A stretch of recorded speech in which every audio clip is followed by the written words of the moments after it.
children who are being drugged as they're taken from their families and they're sold in this trafficking scheme. You've seen this firsthand. How awful is that to see? It is very disturbing. It's something that definitely never leaves your head. Does never leave your mind. This is the motivator for me. I use this as motivation for me, and trying to bring awareness to the situation.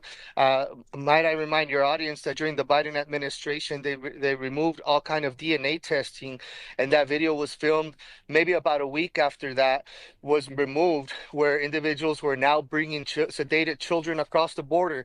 The sedated children that were being brought across the border in thus manner was simply because if since there was no more DNA testing, the only way that Border Patrol agents or CBP agents would separate these children from these individuals were if the kid, in fact, told them that he was not with a family member or with their parents. So, in order to bypass that, they had these kids asleep the whole time. While in the process of being allowed into the country, many of these kids, after they were processed into the country with these criminals, these children were then returned back to Mexico, which is a term that we know down on the border as the recycled children of the border. These kids would go back to Mexico and do the process all over again with other grown adults, predominantly males, trying to expedite their entrance into the country. A lot of these kids were pretty much being rented out by the criminal organizations to men to try to expedite their entry into the United States of America. Luckily, President Trump is now back in office.